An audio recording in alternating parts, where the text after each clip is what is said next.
This is Shilpa Agarwal. Welcome to let's learn with गुरुवागल सोपली। आप मस्त होंगे, अपनी पढ़ाई में व्यस्त होंगे।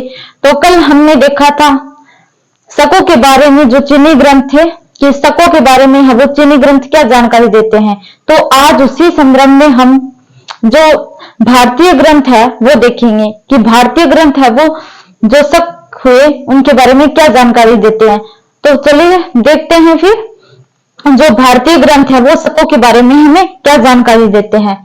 तो वो कहानी थी चीनी ग्रंथों ने जो बताई हमें। चीनी ग्रंथों ने बताया कि शक सिर दरिया से आए थे, उन पर यूची जाति का हमला हुआ, फिर वो पूर्वी ईरान से होते हुए भारत की तरफ आए। कहानी वो चीनी ग्रंथ की खत्म हो गई। अब देखो भारतीय ग्रंथ क्या बोलते हैं शकों के बारे में, इनके भी मत जान लेते हैं। तो आइए फिर, बोलने का सबको हक है, स्वतंत्रता का अधिकार। अब देखो कोई भी विचार अभिव्यक्ति दे सकता है अपनी आर्टिकल 19 के तहत। अब देखो शकों के संबंध में भारतीय ग्रंथ, शकों के बारे में चीनी ग्रंथों के अलावा कई भारतीय ग्रंथों से भी जानकारी प्राप्त होती है। मतलब कि शकों के बारे में चीनी ग्रंथों के अलावा कुछ भारतीय ग्रंथ भी है जो जानकारी देते हैं। सीधी सिंपल सी बात। अब देखो संभवतः दोनों चीनी ग्रंथों में उल्लेखित जानकारी में समानता तथा भारतीय ग्रंथों में व्यापक भिन्नता इसका एक आधार हो सकता है। जो चीनी ग्रंथ है उनके संभवतः दोनों चीनी ग्रंथों में उल्लेखित जानकारी में समानता, तो चीनी ग्रंथ है उनमें अधिक समानता मिलती है, जबकि जो भारतीय ग्रंथ है उनमें हमें बहुत है वो अधिक व्यापक भिन्नता देखने को मिलती है। चीनी ग्रंथ कहानी कुछ और बता रहे थे, जबकि जो भारतीय ग्रंथ है वो कहानी कुछ और बताएंगे। अब देखो भारतीय ग्रंथों में सबसे पहले रामायण तथा महाभारत में शकों का उल्लेख मिलता है। तो भारतीय ग्रंथों में भी कहां पे वर्णन मिलता है, तो रामायण और महाभारत में है वो शकों के बारे में जानकारी मिलती है। तो भारतीय ग्रंथों में जो रामायण और महाभारत है वो शकों के बारे में कुछ जानकारियां देते हैं। अब देखो क्या देते हैं, तो पुराणों जो गार्गी संहिता है और विशाखा दत्त की रचना, एक तो थी मुद्रा राक्षस, ये दूसरी रचना है विशाखा दत्त की रचना देवी चंद्रगुप्तम, और बाण की रचना बाण भट्ट की रचना है ये हर्षचरित्र, बाण भट्ट की रचना, राजशेखर की रचना काव्य इत्यादि में शकों का वर्णन किया गया है। तो मैंने बताया ना कि भारतीय ग्रंथों में रामायण और महाभारत से शकों के बारे में हमें जानकारी मिलती है। तो जो गार्गी संहिता है, पुराण है, और जो विशाखा दत्त की जो ये देवी चंद्रगुप्तम है, तथा बाण भट्ट की हर्षचरित्र, राजशेखर की रचना काव्य है वो, जो ये सारे ग्रंथ है, ये ग्रंथ है वो शकों के बारे में हमें जानकारी उपलब्ध करवाते हैं, जानकारी देते हैं। अब देखो इसके अलावा कौन कौन से जो ग्रंथ है या जो पुस्तक है उनके बारे में हमें जानकारी मिलती है, तो ये है वो जानकारी देते हैं। इसके अलावा अब देखो ये मोस्ट इंपोर्टेंट, इसके अलावा जैन ग्रंथ का नाम है कालकाचार्य कथानक में शकों के बारे में जानकारी मिलती है। तो इन सब के अलावा कुछ जैन ग्रंथ भी है, तो जैन ग्रंथ कालकाचार्य कथानक में शकों के बारे में जानकारी मिलती है, जिसे भारतीय परिप्रेक्ष्य में अधिक विश्वसनीय माना जाता है। तो ये जो जैन ग्रंथ हमें जानकारी दे रहा है कालकाचार्य कथानक। तो इसके अलावा है वो पुराणों, गार्गी संहिता और बाण भट्ट के हर्षचरित्र और जो राजशेखर की रचना के अलावा कुछ है वो जैन ग्रंथ भी है जो हमें शकों के बारे में जानकारी उपलब्ध कराते हैं। तो सबसे मान्यता प्राप्त या विश्वसनीय जो ग्रंथ है वो है कालकाचार्य कथानक। कालकाचार्य कथानक में शकों के बारे में जानकारी मिलती है, जिसे भारतीय परिप्रेक्ष्य में अधिक विश्वसनीय माना जाता है। यह सबसे अधिक है वो विश्वसनीय माना जाता है शकों के बारे में। कौन सा? कालकाचार्य कथानक के अनुसार। अब देखो इसमें क्या बताया गया, जैन साहित्य के अनुसार, जैनिज्म लिटरेचर के अनुसार भारत में शकों के आगमन के जैन आचार्य कालक का आमंत्रण था। तो भाई मैंने बताया ना कि ये सबसे ज्यादा जो जैन ग्रंथ है वो कालकाचार्य कथानक, ये सबसे अधिक भारतीय परिप्रेक्ष्य में है वो विश्वसनीय माना जाता है।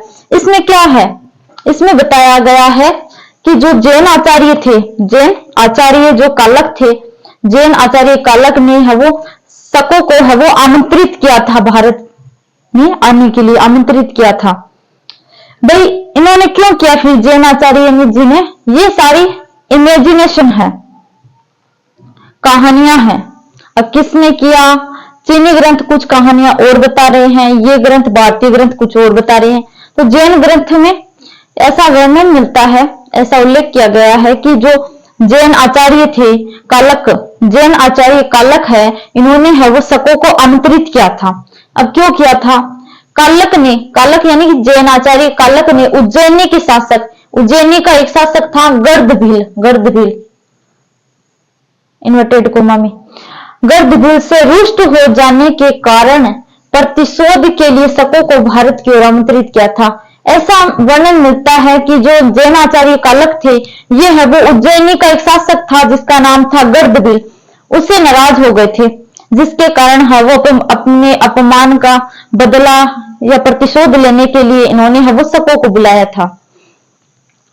तो चीनी ग्रंथ कुछ और जानकारी देते हैं, भारतीय ग्रंथ कुछ और जानकारी देती है, तो हमें सबको सुनना है, उसके बाद ही अपनी राय रखनी है।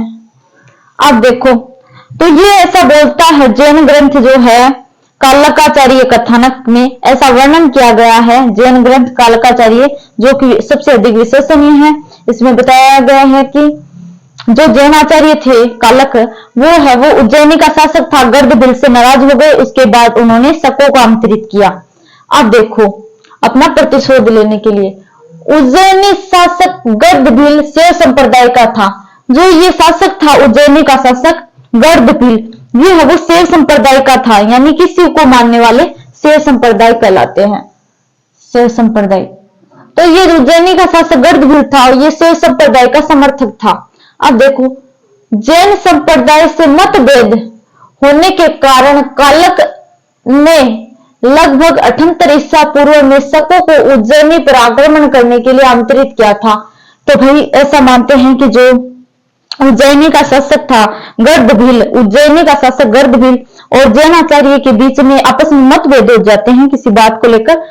तो फिर है वो देखो, उज्जैनी का शासक वो शैव संप्रदाय को मानने वाला था और ये जैन समुदाय से संबंधित थे, जैन संप्रदाय से। तो उनमें कुछ मतभेद हो जाते हैं। तो उसके बाद है वो जो जैन आचार्य थे कालक, वो है वो जो गर्दभील है उज्जैनी का शासक, उससे रुष्ट हो जाते हैं और अपने अपमान का बदला लेने के लिए है वो शकों को आमंत्रित करते हैं। ऐसी बातें हैं वो हमें जो कालकाचार्य कथानक में मिलती है। अब देखो, कालकाचार्य कथानक के अनुसार ये ग्रंथ है कालकाचार्य कथानक, क्योंकि ये कालक का है, जो कालक आचार्य कालक हो इनका। तो कालकाचार्य कथानक के अनुसार शकों ने गर्दभील को पराजित कर उज्जैनी पर अधिकार कर लिया था।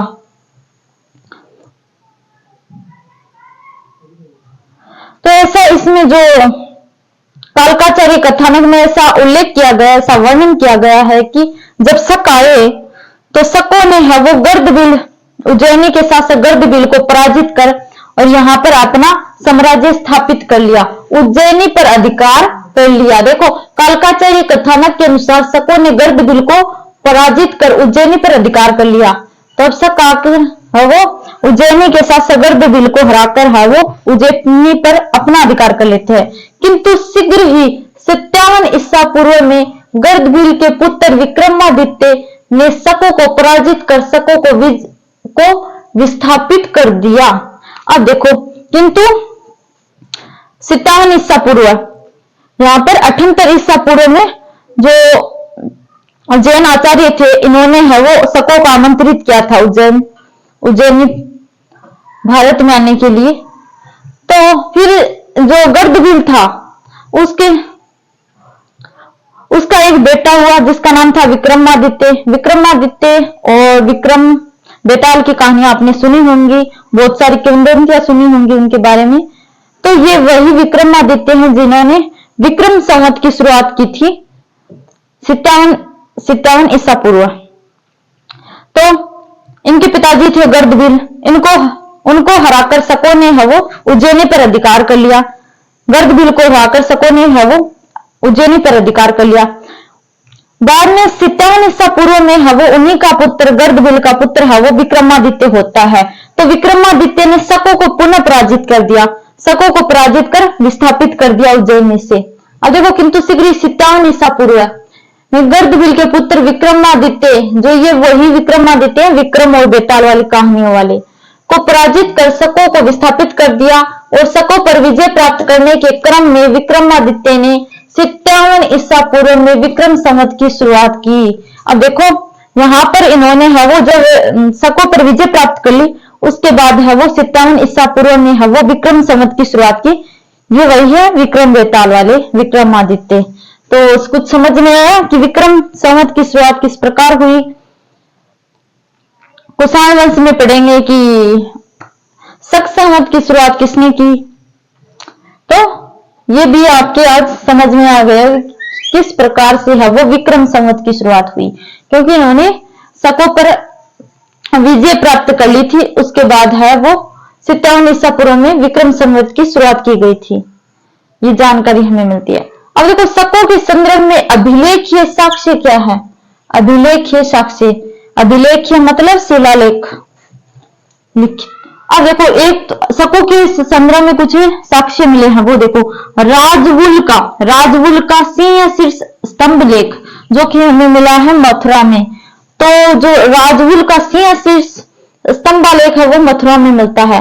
सोडास का दानपत्र लेख, सोडास का दानपत्र ये भी मथुरा में है। नहपान का गुहा लेख जो है नासिक में। उषावदान अथवा ऋषिदत्त का गुहा लेख जो कि है नासिक में, 2 नासिक 2 मथुरा। अब देखो रुद्र दामन का अधो यानी कि कच्छ की खाड़ी लेख गुजरात में। रुद्र दामन का गिरनार शिलालेख जूनागढ़ में। ये मोस्ट इंपोर्टेंट है लास्ट वाला। तो ये है वो कुछ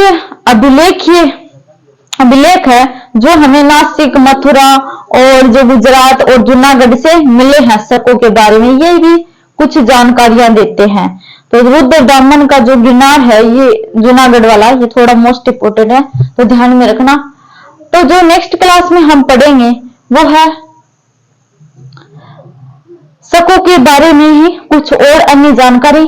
तो मिलते हैं नेक्स्ट क्लास में, तब तक ले बाय बाय, जय हिंद। क्लास अच्छी लगी तो लाइक शेयर करें एंड चैनल को सब्सक्राइब करें। धन्यवाद।